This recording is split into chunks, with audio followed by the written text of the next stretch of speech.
Coucou, j'espère que tu vas bien. Je voulais te dire dans un premier temps que j'aime beaucoup ton contenu et tes storytime, et c'est pourquoi j'aimerais te raconter mon histoire. J'aimerais avoir ton avis ainsi que l'avis de tes abonnés, car j'ai l'impression que je ne me relèverai jamais. Il y a maintenant 5 ans, j'ai rencontré l'homme qui allait devenir mon mari. On se connaissait depuis le collège, mais on ne se fréquentait pas plus que ça. Chacun faisait sa vie de son côté. Vers mes 18-19 ans, j'ai commencé à le refréquenter. Tout se passait.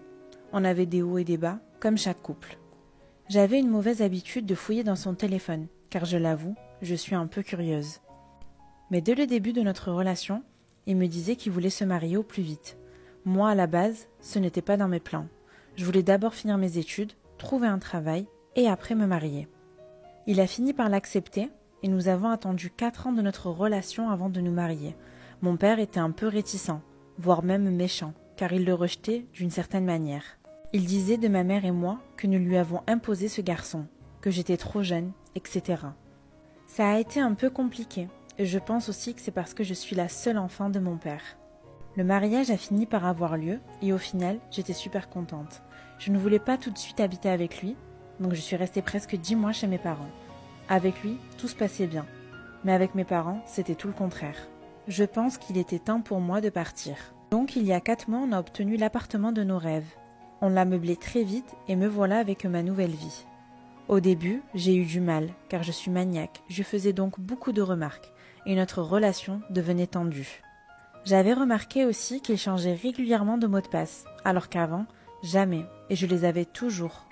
Depuis le début de notre relation, dès qu'on était ensemble et qu'il ne me calculait pas, dès qu'il était sur son téléphone, j'avais pris l'habitude de l'appeler.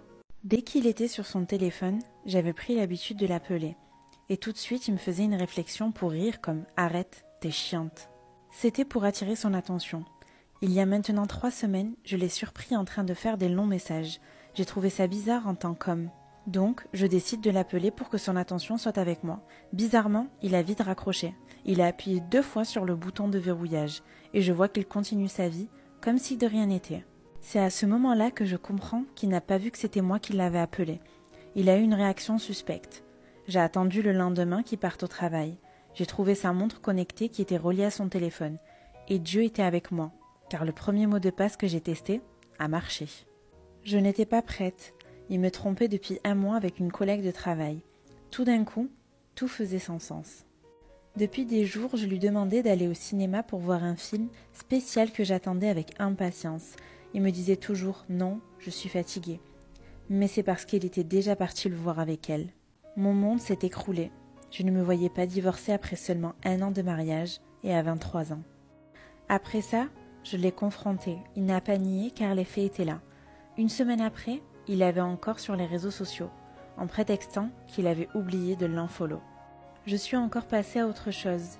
Puis il y a quelques jours, par inadvertance, il m'a fait montrer ses meilleurs amis Snap. Il avait une femme, cette fois-ci, il a prétexté que c'était sa collègue de 40 ans. Entre tout ça, il essaye de se rattraper. Mais quand j'ai des baisses d'énergie et que je suis triste ou énervée de ce qu'il a fait, il me rabaisse, en me disant que de toute façon je suis une mauvaise femme et que je mériterai ce qui m'est arrivé.